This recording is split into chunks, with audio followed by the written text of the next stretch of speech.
Bonjour les enfants. Aujourd'hui, dans notre émission, nous allons revoir un des grands classiques du cinéma d'aujourd'hui et d'avant. En effet, vous connaissez tous, pas en enfer je suppose, mais dans la vraie vie, le célèbre Thierry Lafronde. Cet homme au grand cœur qui, armé de sa fronde, tel David contre Goliath, défonçait bien la gueule aux méchants. Eh bien, en enfer, nous avons également notre héros doré, justicier masqué qui fait régner la loi dans cette ville. Après Thierry Lafronde, nous avons Mr. Gull, la blonde. Et attends. La blonde. On avait dit la colombe. Parce que je m'envole, tel un gros oiseau, mais bon, je vole, j'ai des pieds qui... J'ai des talons qui décollent du sol, c'est pareil. Et je suis pas blonde, attends, je suis intelligent, moi. Moi, l'ennemi ne me voit jamais venir. Aïe. Oh. Non, bah laisse la blonde en fait. Mais tu l'appelles pas Mr. Gold, tu l'appelles Larbin. Voilà. Après le héros Lardon, nous avons l'Arblonde, qui cuit les lardons plus vite que tout le monde. En avant pour de nouvelles aventures. Eh bien, mes chers amis, je crois que nous avons perdu le dernier héros venu en enfer pour de la télé. Héros nul à chier, soit entre passants, l'Arblonde. Et pourquoi pas Bonacarte, hein, Napoléon Bonacarte. Gensis Patane. Non, vous aimez pas ça? Ou l'Arcrin? Non? Un mec vachement large, donc que du lard, et qui craint. Ou comme dirait mon père, on a également... Mais ça, je ne vais pas oser le dire, je le dirai, je crois qu'à la fin. Ah oui, je le dirai qu'à la fin, sinon je m'en remettrai pas. Nous revoici pour N'osez pas acheter chez le diable. Bon allez, je vous le dis tout de suite, on a toujours des amis qu'on appelle granulés. Savez-vous ce que c'est un granulé? Bah c'est un mec qui est gras, qui est nul et puis qui est laid. Comme mon larbin, quoi. Ah non, c'est vrai, il a perdu du bide. Merde. Enfin bref. Bonjour, bonsoir pour N'osez pas acheter chez le diable. Avec, pour commencer, Boogeyman 1, la porte du cauchemar. Donc très belle édition, soyez entre passants. Avec le disque qui est exactement le même. Et l'artwork qui est exactement le même. En gros, vous avez mis une couche. Par-dessus, vous avez voulu rajouter une couche. Pour terminer avec une couche. Sauf que vous avez couché 3 fois la même chose. Expliquez-moi l'intérêt. Donc pareil un peu que comme le 2, des gens qui croient à vos croque-mitaines, qui ont peut-être de bonnes raisons d'y croire, parce que celui-ci va tuer d'autres gens. Une histoire que je n'ai pas vue, mais si elle est comme le 2 que lui j'ai vu, elle va être fort sympathique. Avec ça, vous avez le petit carnet pour vous présenter les nouveautés, quoique connaissant l'âge, c'est pas nouveau, et le quatuor de ces films-là. Donc à savoir que j'en ai 3 sur 4 comparément à Vincent, qui, avec cette petite feuille, m'avait dit qu'il en avait 4. Petites dédicaces à toi l'ami. Donc, moi il me manque Stay Alive, sinon j'ai Wild Creek, Isolation et Boogeyman. Voilà pour la petite anecdote. Donc Boogeyman, peut-être à conseiller, je ne sais pas. Ensuite, un film de Robin Williams. Alors à savoir que tous ces films, je les ai eu entre 2 et 3 euros, à part quelques-uns que je vous dirai. The Big White avec Robin Williams. Donc un cadavre, ça peut rapporter gros. Et oui, j'ai revendu le cadavre de Lincoln et Washington, j'en ai eu pour 200 000 pesos. Je sais pas, je l'ai vendu à un mec masqué, assez con, qui se bouffait des portes. Tiens, ça me rappelle quelqu'un quand j'y pense. Oh, ça me reviendra peut-être un jour. Donc pareil avec un steelbook, enfin le disque, la série graphique est un peu plus belle parce qu'un peu plus original, quoique. Et l'arrière pareil avec un Robin Williams toujours au top de sa forme. J'essaie de me faire sa filmographie. J'en ai que 3 pour l'instant, The Big White, Flubber et aussi que j'ai acheté récemment Photo Obsession. Donc pareil, un très bon film de Robin Williams où un cadavre, il va retrouver un cadavre et ça va pas être le seul à chercher ce cadavre car il peut rapporter un paquet de pognon. Une très bonne comédie entre guillemets que je conseille à tous. Après, qui m'a coûté 10 euros. 10 euros un DVD. Le collectionneur normand n'aurait jamais fait cet achat et moi, je vais pas le regretter malgré tout, c'est Le Dentiste que j'ai trouvé à Cash Express. Un très bon Cash Express d'ailleurs, suite sur la vie, excellent, avec des gens vachement sympas, que j'ai trouvé, et bah tout simplement en fouillant dans la réserve, car étant en stage là-bas, j'ai le droit, et oui. Donc pareil, avec une sérigraphie pas tout à fait pareille, qui est sympa. J'avais trouvé le 2 sur un vide-grenier à 1€. Là, je me suis dit, je vais pas laisser l'occasion, je vais trouver le 1. Et comme ça, j'ai les deux. Assez difficile à trouver, soit dit entre passant. Donc pareil, très très bon film, Le Dentiste. Je l'ai pas encore vu, mais s'il est aussi bon que le deuxième, ça va être excellent. J'ai vu des extraits, il a pas l'air mal. Après, un de Stephen King que je ne connaissais pas, c'est Conte macabre. Donc je l'ai pris à 4€ celui-là, je crois. Parce qu'il était intéressant. À voir exclusivement les soirs de nuit noire. Sachant que, hormis en ce moment, on n'a pas beaucoup de soleil par chez moi, la nuit noire, elle arrive très vite. Ça, c'est pas un problème. Donc, avec un CD, tout ce qu'il y a de plus banal. Là, vraiment banal de chez Banal. Là, qui ferme même pas très bien. Voilà, c'est bon. Voilà. Et l'arrière, donc, c'est des petites histoires macabres. Une petite ville d'Oklahoma perdue au milieu des champs de maïs. Jeepers Creepers. Un endroit paisible, tranquille, mais les apparences sont trompeuses. Car là, une étrange communauté d'enfants élimine systématiquement les adultes au nom d'un dieu diabolique. Et le piège se referme sur un couple de jeunes mariés. Leur voyage de noces prend une tournure inattendue. Et oui, celui qui a fait Shining, celui qui a fait Christine, celui qui a fait tellement de trucs, à savoir Stephen King. Génialissime, je pense, à vous conseiller. Une édition qui a une drôle d'histoire. Voici l'édition Gold. Devinez pourquoi je l'ai pris. Question bête. Du retour de la momie. Donc comme ça j'ai les trois. Je vais juste revendre le Blu-ray de la momie 3, la tombe de l'empereur dragon, pour le retrouver en DVD car j'aime pas les Blu-ray. Désolé pour tous les Blu-ray qui me suivent. Malgré que les Blu-ray sont bien à certains côtés. Et cette édition spéciale de DVD, avec la jaquette, le menu au milieu, avec donc le film à gauche là, et les bonus à droite. Donc c'est une édition de DVD que j'ai eu à 2€. L'édition normale en coûtait 4. Pourquoi je me serais fait chier à faire 2€ de plus pour une édition qui est moins belle et avec moins de choses? Expliquez-moi la logique du raisonnement. Pour 1€ ensuite les deux, on va faire une doublette. Terreur sur la ligne 1 et Terreur sur la ligne 2. Donc je ne sais pas ce que ça vaut, je les ai pas vus. Le 1 a eu de très bonnes critiques, le 2 a eu de très mauvaises critiques. Donc je me ferai un avis moi-même. Je vous en dirai peut-être plus de la TV du diable. Mais ça a l'air d'être des bonnes choses. La voix ne cessait de répéter « Avez-vous vu les enfants? Votre téléphone va bientôt sonner. » Donc pareil, ça doit être une voix qui rend fou les gens. Et l'assassin n'a pas raccroché, vous allez reconnaître la voix. Donc c'est ça, c'est un assassin qui doit appeler. Et ça doit être un peu plus thriller que horreur, mais ça m'avait l'air sympa, donc je les ai pris. Ensuite, pour 3€ avec Leslie Nielsen. Le deuxième de sa filmographie avec Y a-t-il un flic pour sauver la planète? J'essaye également de me faire sa filmographie de cet excellent acteur. J'ai Scary Movie aussi avec lui. Harvey. La phrase qui vous inspire. Avez-vous déjà rencontré votre lapin? Personnellement, je sais pas, j'ai rarement rencontré mon propre lapin. Ça doit être moi, avec des oreilles un peu cabossées pour faire le diable. Et toi, le lapin, t'as rencontré ton lapin? Même pas en regardant Roger Rabbit? Ah, je me disais aussi. Avec le beau petit lapin, hein, c'est pas Playboy. Pas tout à fait. Oh oui, qu'il est mimi le lapin. Tu ressors pas du CD pour me croquer une oreille. Ni la carotte. Donc pareil, bonne comédie avec Leslie Nielsen, à mon avis, un peu barré. Célibataire excentrique et depuis des années pour compagnon Harvey. Un lapin haut de 2 mètres, visible de lui seul. Génial comme animal de compagnie. Il a dû en fumer une bonne. Mais sa sœur, craignant que ses fantaisies nuisent à ses propres ambitions, remet Elwood au bon soin du docteur Leslie Nielsen, donc Chumley. Celui-ci, diagnostiquant des hallucinations, prescrit un traitement de choc à Elwood. Mais au dernier moment, Veta refuse ce traitement, préférant que son frère reste tel qu'il est. Quant au docteur Chumley, il semble plus intéressé par Harvey que par Elwood. Depuis quand recherchez-vous un lapin? Ensuite, que je ne vous représenterai pas car je l'ai fait, je l'avais en Blu-ray, maintenant je l'ai repris en DVD, c'est The Thing de John Carpenter. Donc l'excellentissime The Thing avec la couverture. Donc l'original, le remake, faut que je le trouve aussi, pareil, qui est très bon. Donc je vous en dirai pas plus, vous connaissez tous ce film, et si vous ne connaissez pas, je vous en parlerai peut-être un peu plus de la TV Diable, The Thing. Une très bonne comédie après, donc pour 2€, Joe Apartment, Sexe, cafard et rock'n'roll.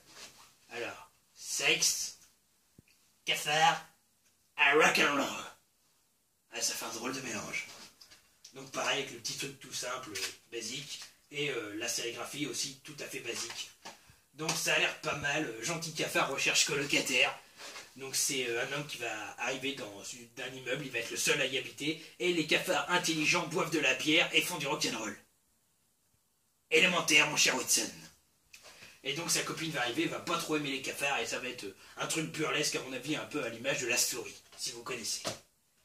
Après, Wordsville, jeune nain, jeu de vilain, avec le petit nain Born qui fume une clope. Quand vous voyez ça, autant dire que tout le monde refuserait de l'acheter. Non, bah moi ça m'attire. En plus avec une chicha à côté, Evil Bong le retour. Donc un truc bien barré. Donc dans un petit coffret, ça fait toujours plaisir. Enfin dans un petit coffret, dans un truc en carton. Donc DVD simple, un pareil, recto verso comme l'autre. Donc des gens qui croient avoir tué leur copine et qui vont être pourchassés par les dealers qui leur réclament leur coke. La police, je crois, si je dis pas de bêtises. Non. Leur fille, leur copine a été... Ils pensaient l'avoir tuée, elle se retrouve dans un rituel satanique. Donc les sataniques les poursuivent. Les dealers les poursuivent. Et une troupe de nains qui veulent conquérir le monde les poursuivent. Wow, t'en as fumé de la bonne là. Tu m'étonnes, là t'es complètement camé. Ça a l'air marrant. Avec Jim Carrey, le premier de sa filmographie que j'ai, et pas le plus simple à trouver, disjoncté. Avec également Owen Wilson, Jack Black, enfin que des bons acteurs. Donc pareil, donc avec l'arrière qui est assez sympathique. Et la sérigraphie qui est la même.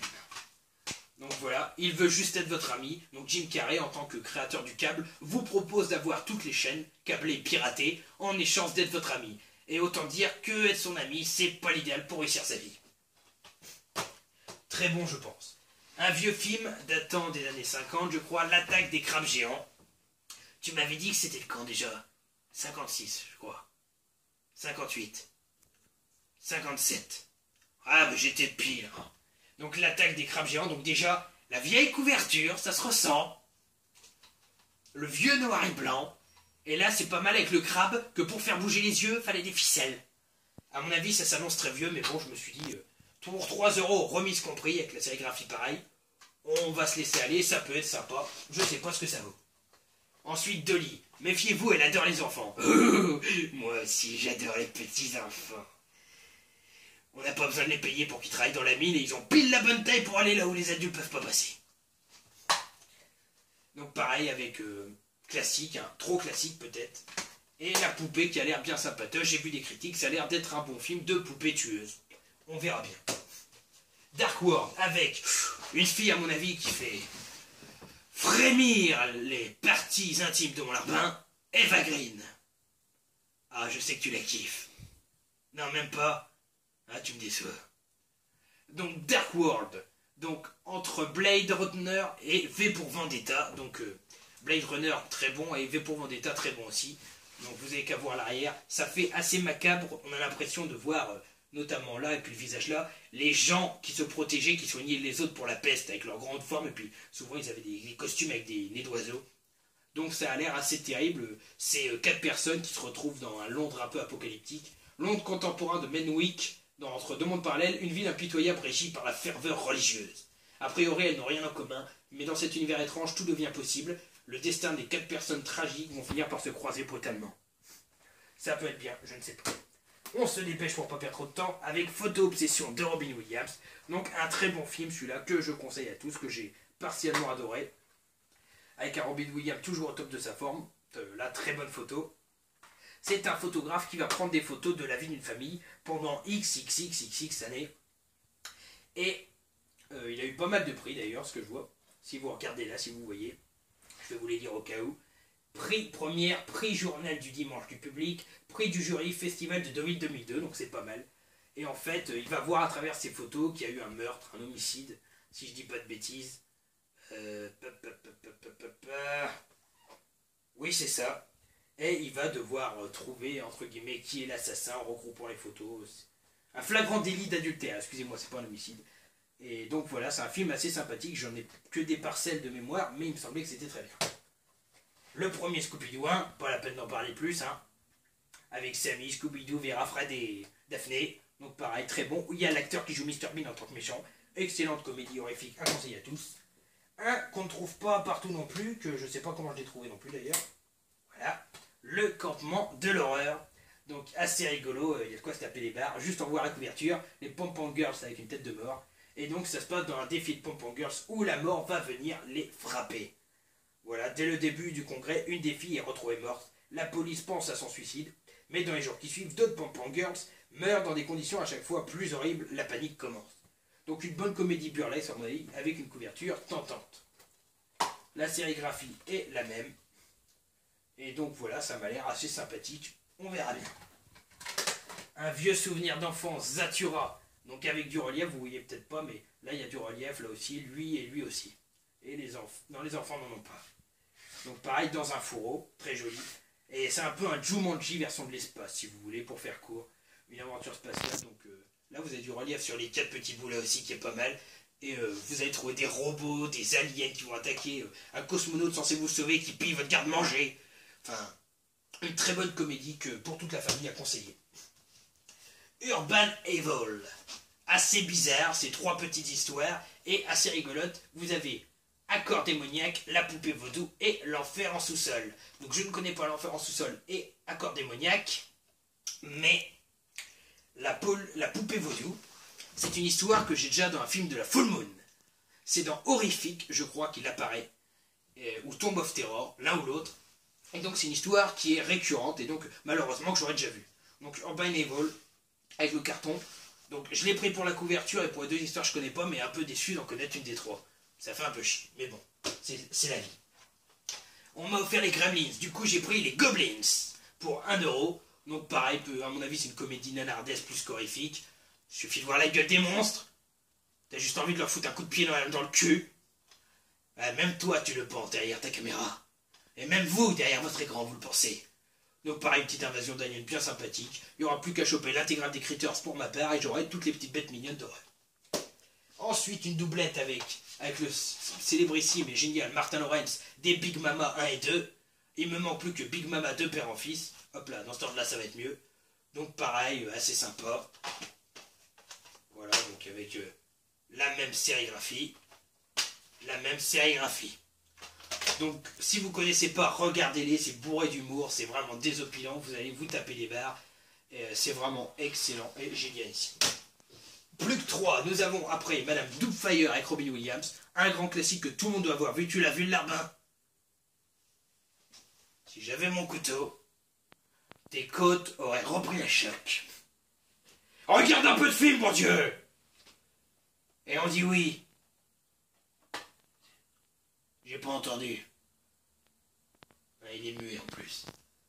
Donc voilà, avec Robin Williams. Donc un père de famille qui va devoir se déguiser pour revoir ses enfants en nourrice, qui part un peu à la catastrophe parfois, et c'est assez vraiment bourré d'humour. Il va refaire à nouveau, mais le malheureux est malheureusement mort.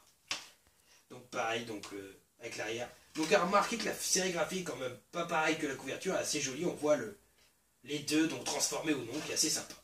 Voilà. En avant-dernier, du très trash avec Society. Déjà ça inspire mal là quand on voit ça. La sérigraphie est un peu la même, vous voyez mieux que les visages sont séparés des gens. Et l'arrière est tout aussi trash. Notamment là où vous voyez une main qui sort directement de la tête d'une personne. Chose logique. Donc pareil, je sais pas trop de quoi ça parle. Par le réalisateur de Réanimateur 2, déjà ça commence bien. Un grand film d'épouvante au cœur de Beverly Hills. Bill Whitney apprend de David, que ses parents se livraient à des orgies. Peu après, David meurt dans un accident. Lors d'une réception, Bill rencontre un étudiant prétendant avoir tué David et tombe amoureux de Clarissa. Il va mener son enquête. Donc un truc assez trash, assez morbide. Donc on verra bien ce que ça vaut, mais ça a l'air assez sympa. Et le dernier, une comédie à mon avis, Wanted, mais où je pouvais retrouver Renaud, alias mon chanteur favori, qui est revenu heureusement, ainsi que Depardieu, Johnny Hallyday, que j'ai rarement vu dans un film, et le dernier, ça doit être Harvey Keitel, je pense, avec en dessous Seth Tamashui, Stéphane Fraisse et Albert Drey. Tagmaoui, ah bah putain, faut les prononcer leur nom. Donc pareil, des Français, avec un très beau coffret, et des très belles photos à l'arrière, donc là vous avez le quatuor, et là des petites photos de tout le monde. Avec, je tiens à vous montrer l'artwork interne qui pour moi est fort joli, avec Depardieu, Johnny Hallyday et Renaud. Là, vous avez quand même un chouette artwork interne, j'ai beaucoup aimé. Donc une histoire assez spéciale avec 2 DVD, là, comme je vous les ai montrés là. DVD, film et bonus. Hop là. Bon, je les ai mis dans le mauvais ordre, je vais les remettre vite fait. Là, les bonus, là, c'est mieux. Et le film, là, voilà. Et donc, qui parle, je vous dis vite fait pour finir, ce n'osez pas acheter chez Diable. Là. Une bande de cambrioleurs parisiens sont envoyés par leur commanditaire à Chicago. Il s'agit en apparence d'un boulot facile. Mais une fois sur place, la mission prend une tournure inattendue. Les Français, à chaque fois qu'il y a un truc qui capote, de toute façon on accuse la France. Hein, normal. La bavure. C'est les principes français. Le grand con avec une chaussure noire. Décidément, on est caractérisé comme étant des abrutis qui aiment les cuisses de grenouille. Donc les Français séjournent dans un quartier mal fréquenté et doivent en découdre avec un gang black du quartier. Allez, encore une histoire de racisme. Les blancs contre les noirs, qui va gagner? Pire qu'aux échecs. Ils volent par la suite une voiture qui semble appartenir au chef d'un gang, mexicain. Noir, mexicain, français. Guerre. Puis, après avoir pénétré dans une maison et ligoté le propriétaire, ils réalisent qu'ils sont en réalité chez le parrain de la mafia locale. Les Français n'ont plus qu'une chose en tête, rentrer chez eux. Mais ils ont à leur trousse la mafia, le FBI et la police locale, rien que ça. Autrement dit, ils sont